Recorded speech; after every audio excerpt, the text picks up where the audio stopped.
खुदा ने कहा प्यार मत कर, प्यार के भीड़ में तू खो जाएगा।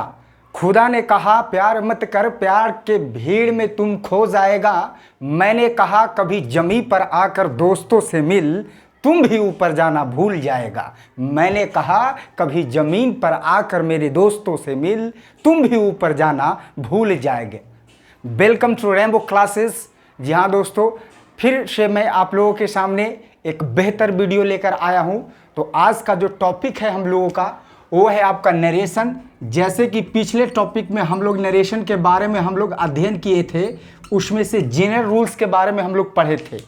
आज जो हम लोग टॉपिक पढ़ेंगे सर, वो इंट्रोगेटिव सेंटेंस वाला टॉपिक पढ़ेंगे। यानी कि जो रिपोर्टेड स्पीच के अंदर में इंट्रोगेटिव सेंटेंस आता है, उसको हम लोग कैसे कवर करेंगे, कैसे इनडायरेक्ट में हम चेंज करेंगे।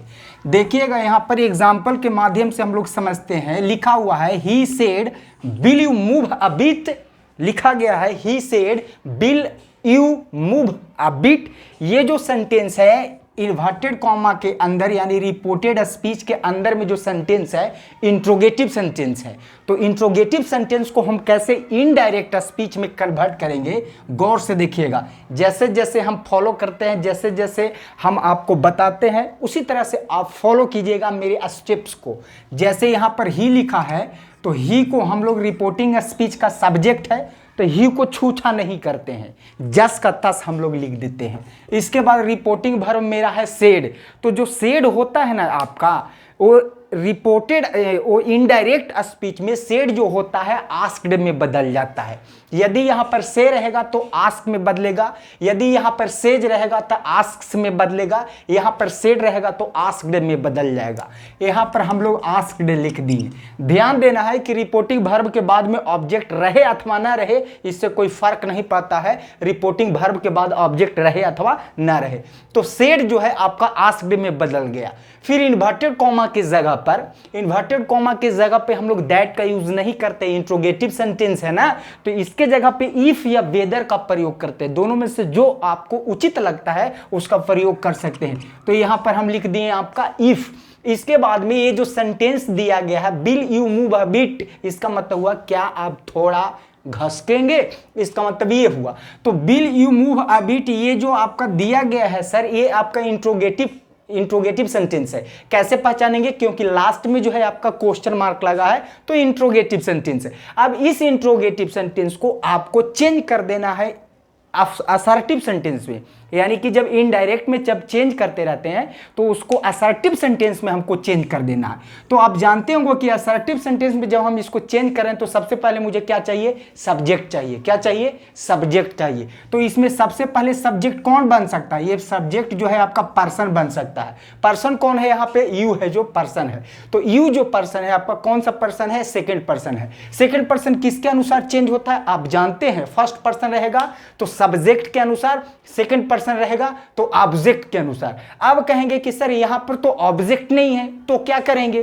तो उस कंडीशन में जब आपका रिपोर्टेड स्पीच के अंदर में आपका सेकंड पर्सन दिया गया हो, तो उस कंडीशन में हम लोग सेकंड पर्सन ऑब्जेक्ट के अनुसार चेंज होता है और ऑब्जेक्ट में यहां पर कुछ नहीं है। तो उस कंडीशन में हम लोग क्या करते हैं कि अपने मन से यहां पर कोई उपयुक्त ऑब्जेक्ट को हम लोग बैठा देते हैं, पुट कर देते हैं। माना कि ऑब्जेक्ट बराबर यहां पर हो गया मी, मान लेते हैं जो उचित लगता है उस ऑब्जेक्ट को हम यहां पर पुट कर देते हैं। यहां पर ऑब्जेक्ट मान लिया कि यहां पे ऑब्जेक्ट क्या है, मी है। तो यहां पर जब ऑब्जेक्ट मी आ गया तो ही आस्क्ड के बाद में भी हम मी लिखेंगे सर, ही आस्क्ड मी हो गया। इसके बाद क्या करना है, सेकंड पर्सन है तो सेकंड पर्सन ऑब्जेक्ट के अनुसार, ऑब्जेक्ट में क्या है आपका मी, तो ऑब्जेक्ट में मी है तो मी को हम सब्जेक्ट बना रहे हैं, तो मी का सब्जेक्टिव होता है आई, तो आई लिख दिए। इसके बाद में क्या करेंगे कि चेंज ऑफ टेंस का रूल फॉलो करेंगे। चेंज ऑफ टेंस का रूल कहता है कि यदि आपका फ्यूचर इंडिफिनिट रहता है यानी सेल या विल रहता है, तो सेल का शुड में बदल जाता है और विल का वुड में बदल जाता है। तो यहां पर देखिएगा सर, तो आई जो है यहां पर आई के साथ फिर लगेगा सेल, तो सेल का किस में हो जाता है सर, शुड। तो आई शुड।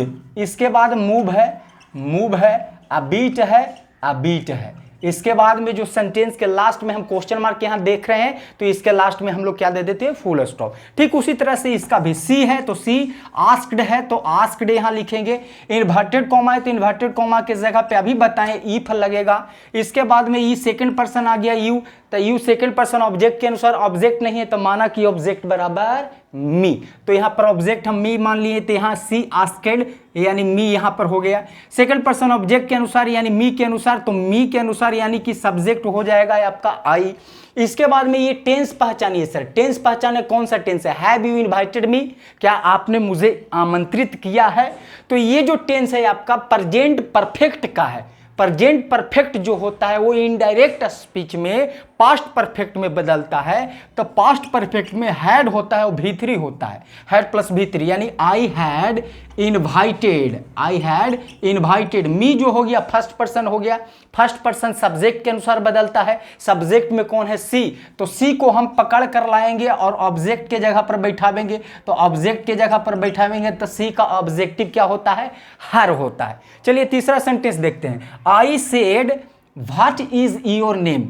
गौर से देखिएगा यहां पर कुछ चेंजिंग है, I said what is your name, यहां पर कुछ चेंजिंग क्या है मेरा कि यहां पर जो है सो इंट्रोगेटिव सेंटेंस है, लेकिन WH क्वेश्चन वाला इंट्रोगेटिव सेंटेंस है। तो WH क्वेश्चन वाला जो इंट्रोगेटिव सेंटेंस होता है उसको हम लोग कैसे डील करते हैं, देखिएगा आई है तो आई, सेड है तो सेड का हो गया आस्क्ड, तो आई आस्क्ड। इन्वर्टेड कॉमा के जगह पर अब हम लोग ये जो इफ या वेदर का यूज करते थे उसके जगह पे हम लोग इफ या वेदर का प्रयोग अब नहीं करेंगे। ये रूल्स होता है कि WH क्वेश्चन वाला जो सेंटेंस आपका रहता है इंट्रोगेटिव सेंटेंस, उसको जब इनडायरेक्ट में कन्वर्ट करते रहते हैं तो उसके जगह पे इन्वर्टेड कॉमा के जगह पे हम लोग इफ या वेदर का प्रयोग नहीं करते हैं। अब ये सेंटेंस जो है व्हाट इज योर नेम, इस सेंटेंस को हमको असर्टिव में बदलना है, तो असर्टिव में बदलने के लिए जैसे लिखा गया है आपका WH वर्ड, सबसे पहले वही देते हैं WH वर्ड, तो WH वर्ड व्हाट है तो व्हाट। इसके बाद में हमको सब्जेक्ट चाहिए, WH वर्ड के बाद में हमको सब्जेक्ट चाहिए।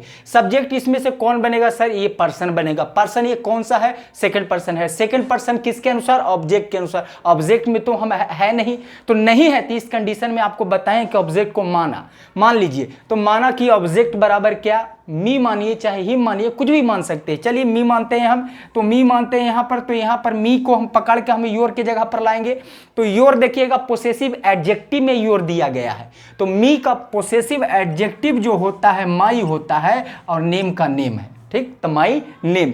इसके बाद में देखिए इज एम आर जो है किसके अनुसार बदलता है, इज एम आर जो होता है वो इनडायरेक्ट में वाजवर में बदल जाता है, तो यहां व्हाट माई नेम बाज हो गया, इसके लास्ट में फुल स्टॉप। इसके बाद देखिएगा तीसरा, I said to her who are you, मैंने उससे कहा तुम कौन हो। आई का आई, सेड का आस्क्ड और हर का बाबू हर हो गया। इसके बाद इन्वर्टेड कॉमा आया। अभी बताएं कि सर ये WH क्वेश्चन वाला सेंटेंस है, WH क्वेश्चन वाला सेंटेंस है, इंट्रोगेटिव है लेकिन WH वाला है, W से सवाल कर रहा है, तो ये WH वाला है तो इसको कुछ नहीं करेंगे। इन्वर्टेड कॉमा की जगह पे किसी चीज का प्रयोग इफ या वेदर या दैट का प्रयोग नहीं करना है, ज्वाइंटिंग वर्ड का प्रयोग नहीं करना है। हु आर यू है तो हु हो गया, तो हु। अब पर्सन कौन बन सकता है, तो ये बन सकता है। पर्सन सेकंड पर्सन है you, you second person object के अनुसार, तो ऑब्जेक्ट में क्या है, हर है, तो हर को हम पकड़ के सब्जेक्ट बनावेंगे तो सी हो गया, हु शी। इसके बाद इज एम आर जो है आपका चेंज होता है वाजवेयर में, तो इज एम आर चेंज हो गया वाजवेयर, यानी I asked her who she was. तो मिलते हैं हम लोग अगले वीडियो में एक्सक्लेमेटरी सेंटेंस के बारे में। नेक्स्ट वीडियो में हम लोग अध्ययन करेंगे कि एक्सक्लेमेटरी सेंटेंस को कैसे हम लोग इनडायरेक्ट स्पीच में हम लोग कैसे उसको कन्वर्ट करते हैं। तब तक के लिए अलविदा, नमस्कार।